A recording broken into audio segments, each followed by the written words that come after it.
Здравствуйте, пришло время подвести итоги пятницы. В студии Седа Сапарова и сегодня в программе.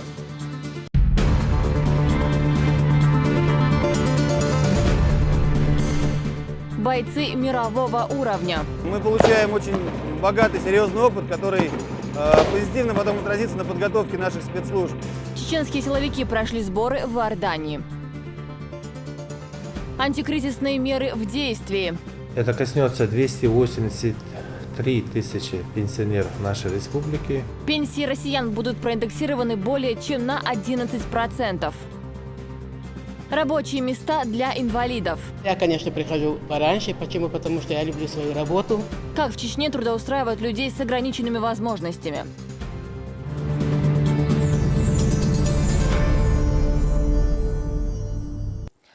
В пятницу, особенный день для всех мусульман, глава региона традиционно начал совершение Рус-ба-намаза. Для этого Рамзан Кадыров вместе с соратниками направились в мечеть имени Хамзата. Да будет доволен им Аллах, дядя пророка Мухаммада, да благословит его Аллах и приветствует. Проповедь имама Магомеда Хейтанаева была посвящена известным в мусульманском мире событиям. Он вспомнил недавнюю манифестацию в Грозном и реакцию православной церкви, которая подвергла жесткой критике происходящее во Франции и других западных странах. Elç aleyhissalatu vesselam almaq ihiyatan biashdal wa aytin khilwal Muhammad Peygamber sallallahu aleyhi ve sellem musuq ebnaşka almiye ihiyatan biashdal wa aytin khilwal Muhammad Peygamber sallallahu aleyhi ve sellem iwazwiyash isilahwiyash iwayn wizi khoyuch tun ummatah wa da'du khoyuch wa wawshaqat bin khilbosh bol gulam wa naq wastal diash وين وشيل دياش إلش شينا دقويزيل خوأيوش إلش محمد شينا إبق بيغمر ويل خائي خوأيوش ناق وستل دياش بيح كنير إرملو دينيا خلبوش بلو هوق رسي مخكاحا يقي رغال نشكرا إرملو مولي دياشناخ إش هون بيحكن إش لا بوي متامشين هم دقيز ما بوق بوخ الله إتى بخيل دوش دل خاترش ددولي تشا تحق إحا بقلي نق الله ديل تبارك وتعالى تعذر دي بع شصو زامن قرآن شوح الله قدال حون كرور بهون إش بوخ محمدي الله دال تبارك وتعالى حون كرور بهون إش إخ جرج إيمان دلن بصل بناخنت إخ جرج بصل بناخ دق بيش إخ جرج كرور بهون ملش إناخ شش إرملوي دينح دق الخل بوش بلو إرملوي دينح بش عيسى بيغمرنا عليه السلام تيح بوش عيسى بيغمري شريعة أخل بوش بلناخ ده القرآن شوح أجن دوزيت بصل بناخنا بصل بناخ بيزريح ترن ناق وستل دريح ترن وشيل دريح إخ جرج قيتش دينح خل بوش بولش ناخن يقاها عيسى بيغمري دينح عليه السلام بوش بول إرملو دينح خل بوش بول ناخا وين تيح جارك خلر. После проповеди прозвучал призыв муэдзина, и верующие в едином джамаате совершили Рус-ба-намаз. Бисмиллахир-рахманир-рахим. Вал-аср. Иннал инсана лафи хуср. إلا الذين آمنوا وعملوا الصالحات وتواصوا بالحق وتواصوا بالصبر. الله أكبر. Закончилось пребывание в мечети совершением обрядов Тазбих и Вирд. После этого Магомед Хейтанаев вручил главе региона подарок. Это труд имама сердца Чечни Тухвахи Эль-Мурзаева, перевод работы имама Ан-Навави о том, как обращаться с Кораном. 14 марта в Колизее состоится событие мирового масштаба – международный турнир по смешанным единоборствам. О намерении принять участие заявили самые известные спортсмены мира. К вечеру спорта готовится и наш спортсмен Абдулкерим Идилов. Помогает ему в этом сам глава региона. А настрой спортсмена – материал нашего корреспондента. Участник самого главного боя, который должен состояться в Колизее 14 марта, Абдулкерим Идилов в полную силу готовится к предстоящему состязанию. Тренировки спортсмена проходят под пристальным вниманием главы региона. Рамзан Кадыров уже проявил себя как успешный тренер, воспитав множество титулованных спортсменов. И сегодня в восьмиугольнике глава Чечни наблюдает, как занимаются ребята, и дает им советы.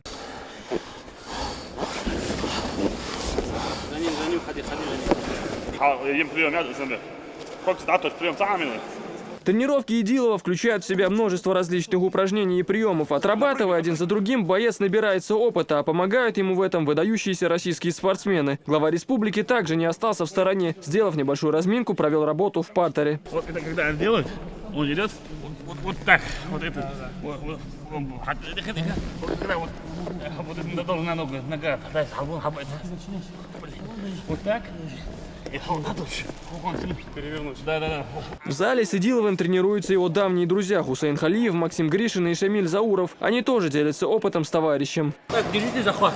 Старайтесь не отпускать его, захват. Его задача уходить, выходить. А твоя задача держать.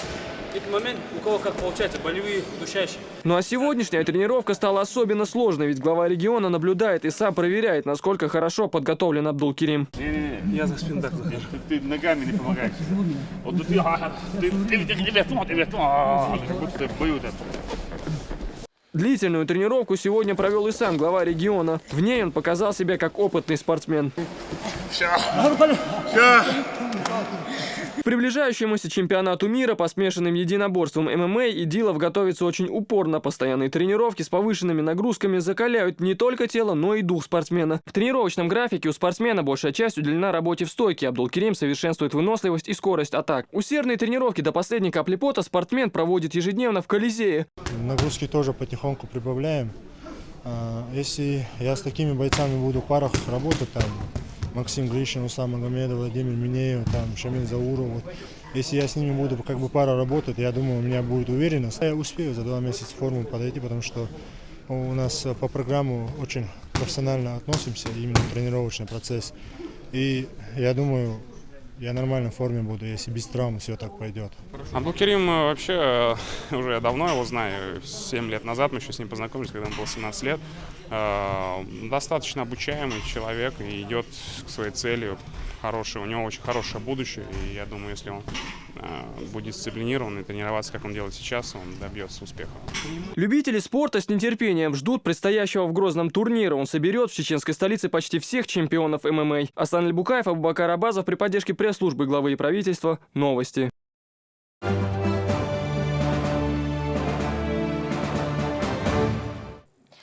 Но мы продолжаем выпуск. 24 проекта постановления утвердили в правительстве.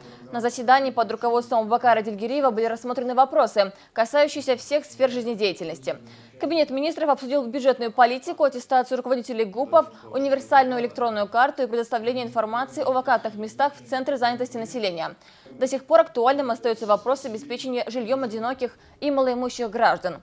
В связи с тем, что с нового года жители обязаны платить и за капитальный ремонт, на заседании утвердили порядок его проведения в многоквартирных домах. С инициативой рассмотрения вопроса установления необходимости проведения капитального ремонта общего имущества в многоквартирном доме могут выступать заявители в лице органа местного самоуправления, регионального оператора или лицо, уполномоченное решением общего собрания собственников помещения в многоквартирном доме. Проект постановления об утверждении графика передачи концессии или долгосрочную аренду объектов коммунальной инфраструктуры государственных и муниципальных предприятий в Чеченской Республике, управление которым признано неэффективным. Наконец-то мы дождались, что будет у нас приниматься концессия. Ну, посмотрим, пойдет ли работа у нас. С целью улучшения инвестиционного климата региона Министерство имущественных и земельных отношений выступило с предложением о необходимости ускорения процесса перевода земель сельхозназначения в категорию общего пользования. Здесь же стало известно, что в этом году в районах республики планируется строительство новых объектов промышленного хозяйства. Это позволит создать рабочие места и развить необходимую инфраструктуру муниципалитетов. По словам премьера, инвестпроекты должны быть подкреплены соответствующими документами и реальными бизнес-планами. Нормальный бизнес-план, отсутствие. Все есть, согласовано с главой республики, реестр черпали. Чтобы у нас не получилось, что денег нету и будет висеть земельный участок. Потому что я знаю, что сложный вопрос. Тактика ведения боя в различных условиях, штурм условно захваченного Боинга и освобождение заложников. Чеченские силовики прошли учебно-тренировочные сборы в Иордании. В рамках программы бойцы смогли обменяться опытом со спецслужбами Хашемитского королевства. Подробности в специальном репортаже Алхазура Керимова.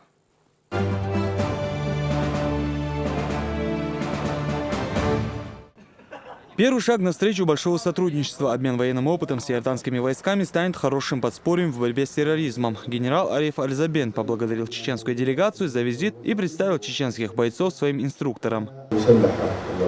Для Иордании и нашего центра большая честь принимать наших братьев-чеченцев, которые решили обменяться военным опытом. Все мы знаем о сегодняшней ситуации в мире и знаем, какая ответственность лежит на вас, защитниках своей Родины. Мне бы хотелось, чтобы вы извлекли из этих учений максимальную пользу.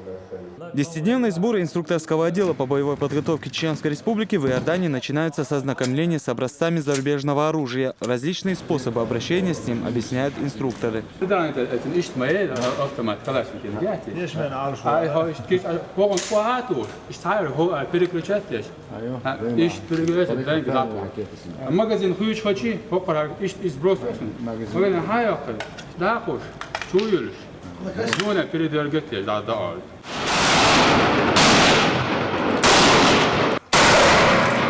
Бойцы демонстрируют способы ведения стрельбы на различных дистанциях из пистолетов и автоматического оружия.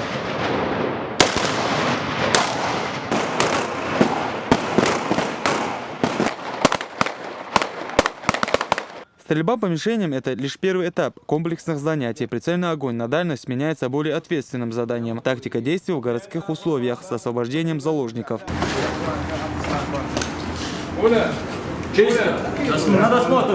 Главные задачи – максимально быстро ликвидировать террористов, спасти всех заложников и самим избежать потерь. Слаженная работа и хорошая подготовка способствует успешному выполнению задания.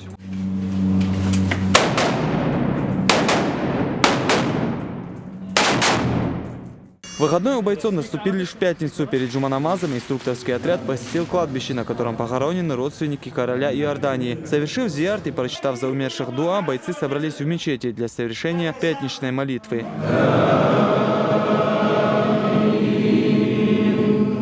На следующий день занятия продолжились. План учения составлен с учетом всех возможных условий, в которых могут оказаться сотрудники спецотряда. Здесь не все решают храбрость и отвага. Бойцам нужно учитывать, что из-за ошибки одного может сорваться все задание. Поэтому работают строго в команде.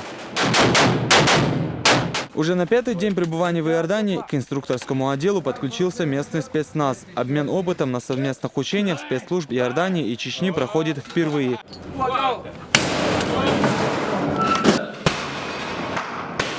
Одно из заданий – штурм помещения взломом дверных замков. Один меткий выстрел или удар тараном, и спецназ, прикрывая друг друга, начинает захват. Отдельные тактические элементы бойцам демонстрирует и помощник главы Чеченской Республики по силовому блоку Даниил Мартынов. Главная ошибка, когда человек стреляет в ручку. В ручку стрелять нельзя. Это большая ошибка. То есть некоторые, это опыт, то есть опытный бричер, он уже понимает, куда ему лучше всадить. Но вы должны понимать, что ваш выстрел должен быть именно вот в стык с дверью, именно вот и в этот язык. Очередное задание – освобождение самолета, захваченного условными террористами. Бойцы отрабатывают различные варианты действий для проникновения на борт воздушного судна. Пистолет у него, вот так он первый лезет, ему он необходим, но надо всегда контролировать, чтобы он не бился об фюзеляж. Все действия отрабатываются до мельчайших деталей. Главное, как можно ближе подойти к врагу, оставаясь незамеченным.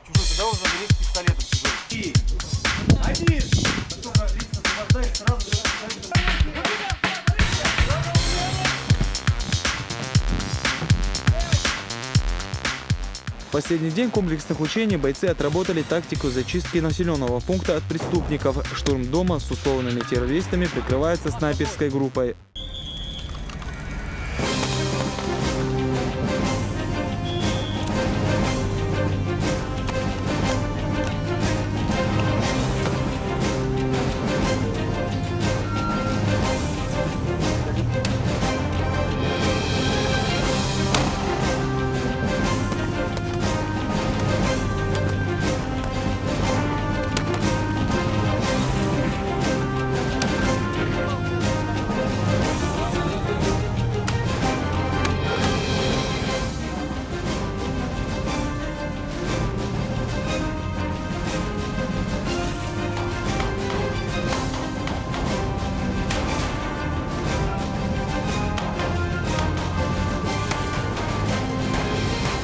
Мы получаем очень богатый, серьезный опыт, который позитивно потом отразится на подготовке наших спецслужб.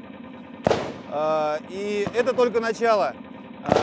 У нас в планах развиваться дальше, работать также с другими спецподразделениями, активно взаимодействовать, потому что мы понимаем, что международный терроризм и экстремизм мы можем победить только вместе. И только общаясь вместе, работая вместе, взаимодействуя вместе с нашими иностранными коллегами, мы можем добиться максимального результата. Прекрасная работа. Они очень хорошо справляются со всеми заданиями. Я вижу, что они подготовлены. Желаю им успеха и чтобы продолжали в том же духе. Видно, что ради защиты интересов общества они готовы на все. Я думаю, бойцы смогут защитить свою родину от террористов. По окончании сборов всем сотрудникам инструкторского отдела вручили сертификаты об окончании курса специальной подготовки Королевского учебного центра спецопераций Иордании. Алхазур Керимов, Аслан Алибукаев, Нурит Эпиев, Дани Хавхаров. Новости.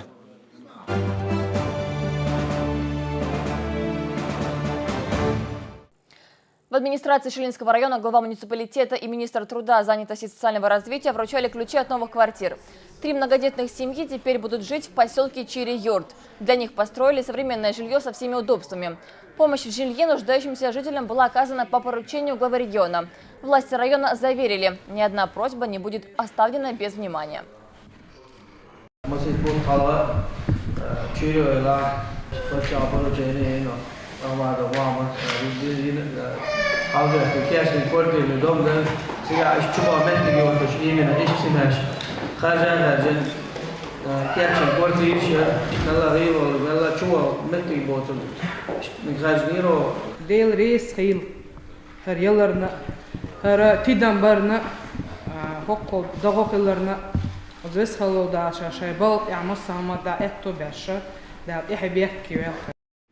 Здесь же прошел и прием граждан. С вопросами о строительстве жилья и выезда на лечение обратились больше 100 человек.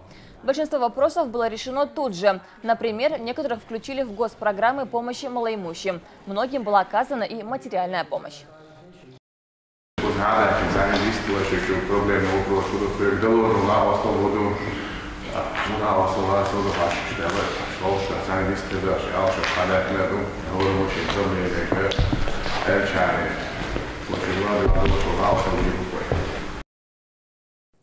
С февраля этого года пенсии в России будут проиндексированы более чем на 11%.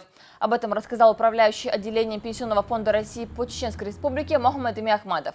По его словам, индексация социальных выплат предусмотрена антикризисным планом правительства, который был одобрен президентом страны.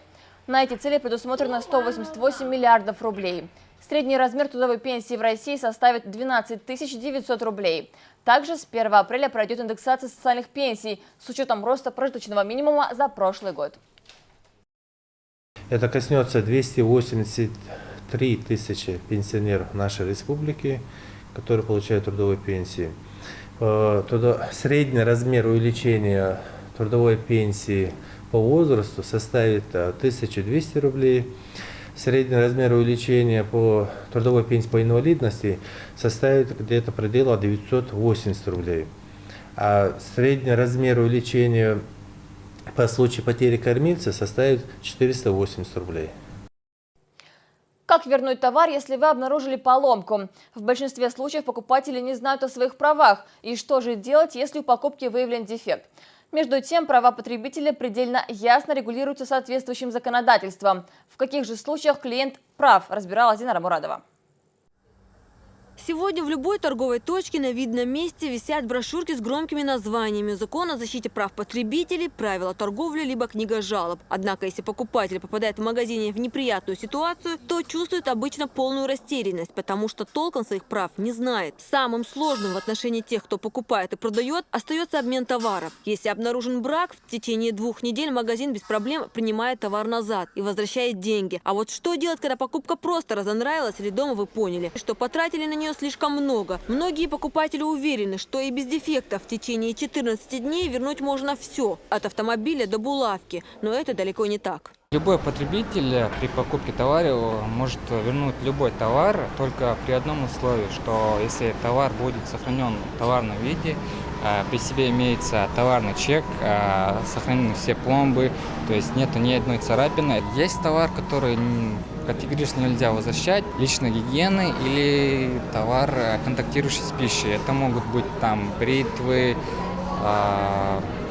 хлебопечки, мультиварки, все такое. Перечень технически сложных товаров был создан еще в 1999 году. С тех пор он дважды дополнялся. В него входят авто- и мототовары, компьютеры, холодильники, а также стиральные машины. Любопытно, что мобильные телефоны в нем не значатся, а вот фотоаппараты даже непрофессиональных марок в списке есть. Сложно технически редко возвращаются. Это тот товар, который имеет больше 2-3 функций. Не сложный технический товар – это тот, который товар. То есть на товаре есть одна функция. Например, это электронная книга, или там пылесос, или утюг. Это несложный технический товар, он в течение гарантийного срока должен меняться. Если бытовую технику и даже одежду можно обменять в течение 14 дней, то с продуктами питания дело обстоит иначе. Здесь товар можно вернуть в течение 3 дней, при этом иметь при себе чек об оплате. Вот, например, вот молоко мы не можем увидеть, тетрапакет, он не просвечивается у нас, но на молоке написана дата изготовления и конечный срок годности. Вот. Но покупатель взял его, а он открыл пакет этот, а он уже молоко прокисшее. Но там были условия хранения не были соблюдены. И если у него есть покупатель, есть чек, мы тоже возвращаем ему со сроком годности, хотя он со сроком годности. На всех товарах есть ценник. Это важно иметь, конечно, покупатель заходит, он знает, что какая цена в этом магазине. Товар это дорогой или дешевый товар. И менее дешевый где-то, чем в другом месте. Стремительный рост рынка товаров и услуг сделал профессию специалиста по защите прав потребителей более востребованной. Отдел защиты прав потребителей Роспотребнадзора по Чеченской Республике ежедневно напоминает продавцам некачественной продукции о том, что клиент всегда прав.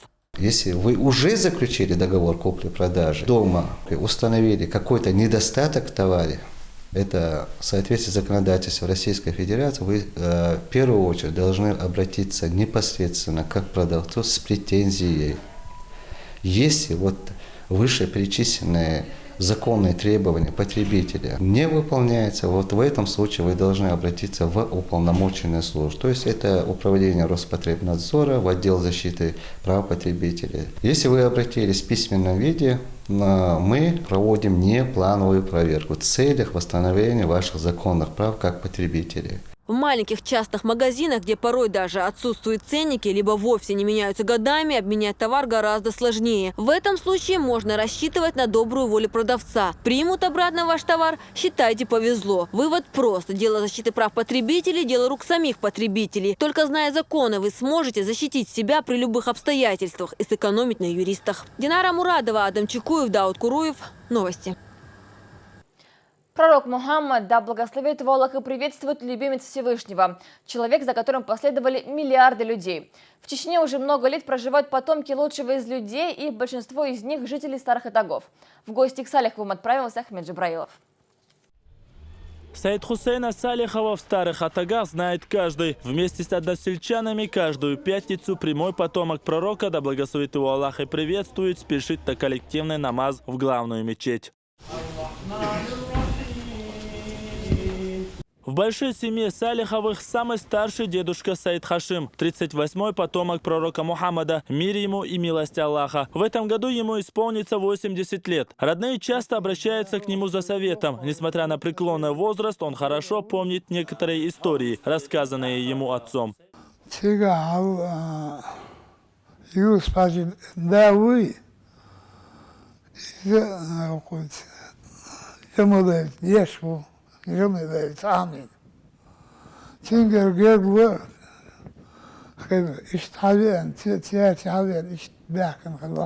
Хранятся в семье священные реликвии. Самое ценное из них – Коран, который читал еще дедушка Саид Хашима. Бесценный старинный экземпляр главной книги мусульман был переписан вручную. Особенное место занимает и родовое древо семьи.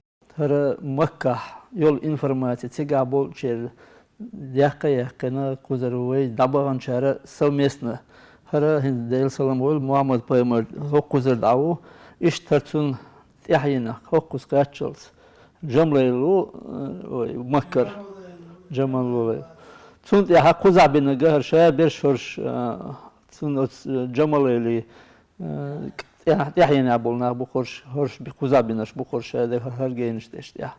В республике проживает более 100 потомков пророка Мухаммада. Да благословит его Аллах и приветствует. Большинство из них в старых атагах. تخيرت بحكرنا دال خاصم بوخ هند elçi elçinin sallallahu aleyhi ve sellem stiglah boluş bolu tiyşem ida stiglah sider şihilerdu lettah bol tiyşema od elçin düzel hilerdu şun Allah taqi tiyşem düni doğur sahiler kıymeti sahiler iştehara Kureyş inah tayur tahiler taq daqi diyedaş do بما بيزر ليرم بعد دي تشخير بالور بعد صغيرة دلع دقس هورش بيزر تاق هورش تخي يرتاح هيلر دق دي دش نقطة هندر درجي بركة قيرس دولون ديل. Сейд Хашим рассказал и то, как появились здесь потомки Мухаммада, мир ему и милость Аллаха. По его словам, в 19 веке двое сыновей имама Мекки Джамалейла, Сейд Салах и Сейд Альви, решили посетить Чечню. Когда они прибыли на территорию республики, их разместили в селение Кошкильды. Но позже общим решением всех известных устазов семьи потомков пророка поселили в одном из самых благодатных селений – Старые Атаги. Сегодня Салиховы, так же как и остальные жители, работают, учатся и ведут домашнее хозяйство. Ахмед Жабраилов, Адам Чекуев и Дауд Куруев. Новости. Ансамбль танца «Башлам» выступил с концертом для воспитанников Республиканского реабилитационного центра. В акции приняли участие и звезды чеченской эстрады. В долгу не остались и дети. Подробности у Дагмары Касаевой.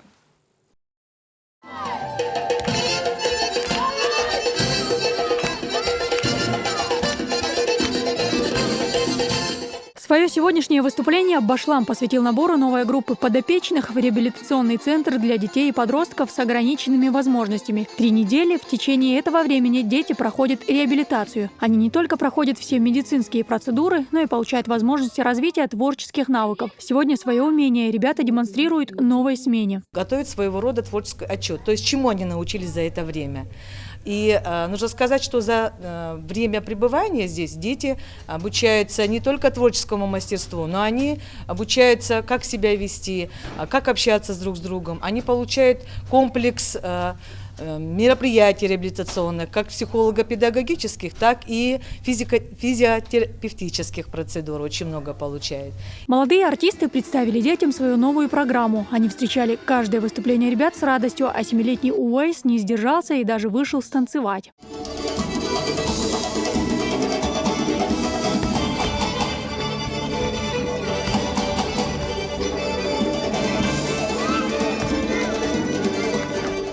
Кому, если не этим детям, давать такие концерты? Это концерт и программа, которая у нас была в этом году, подготовленная новая программа, подготовленная к 45-летнему юбилею нашего ансамбля. Вот с этой программой мы сегодня были в этом реабилитационном центре. И думаю, по всей республике мы охватим все реабилитационные центры. Хадижат Азарсанова очень любит танцевать лезгинку. В будущем мечтает танцевать в ансамбле, поэтому внимательно следит за каждым жестом юных артистов.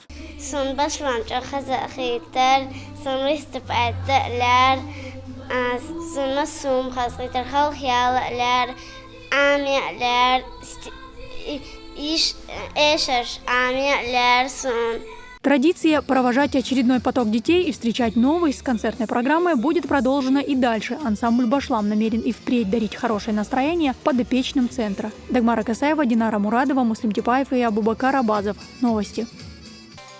На этом все. Я желаю вам удачи и отличных выходных вместе с телеканалом «Грозный».